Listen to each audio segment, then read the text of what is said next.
माई बहन भाई सभी को प्रणाम करते हैं। और हमारे छठ पूजा आ गई है, इसीलिए छठी माई के गीत गा रहे हैं। बहुत पुराना गीत है ये सब। आप लोग अगर अच्छा लगे तो ज़रूर कमेंट कीजिएगा। फेसबुक में देख रहे हैं तो फॉलो कीजिएगा। बहुत बहुत धन्यवाद। हमारे चैनल को सब्सक्राइब कीजिएगा।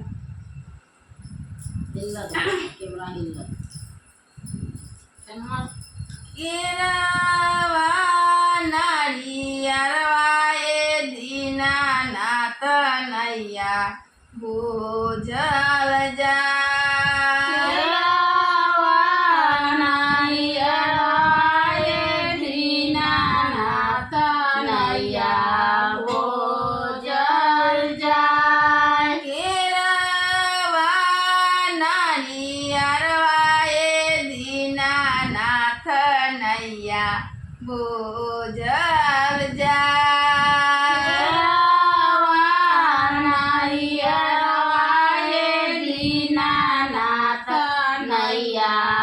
बुझल जा। उखिया मुरैया ए दीनानाथ नैया बुझल जा।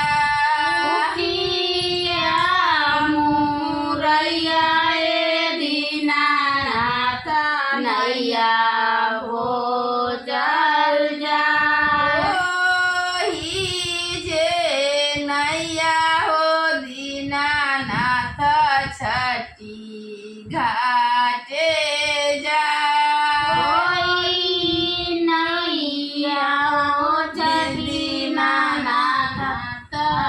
छठी घाटे जा।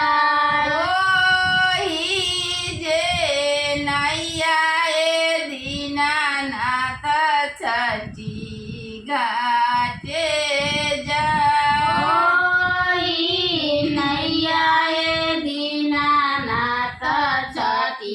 घाटे जाए रावा के फलवा ए दीनानाथ सुपवा भरल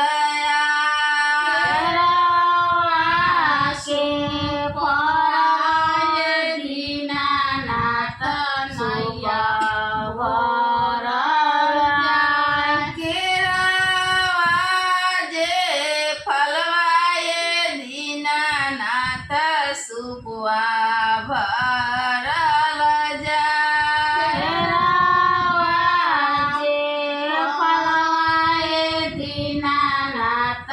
सुपवा भरल जा।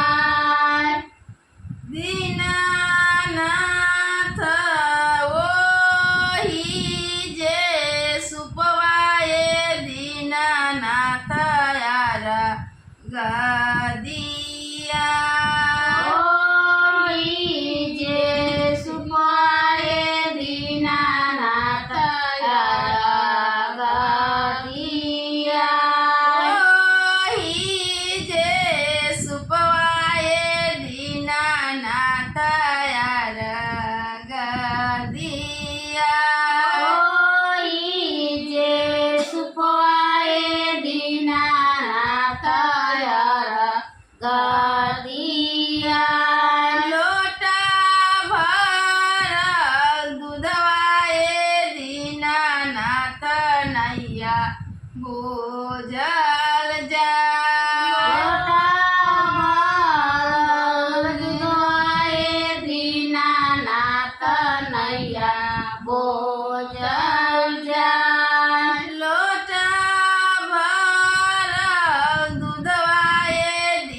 रूपावा में ढाल ओही जे फलवाए दीनानाथ यार गदी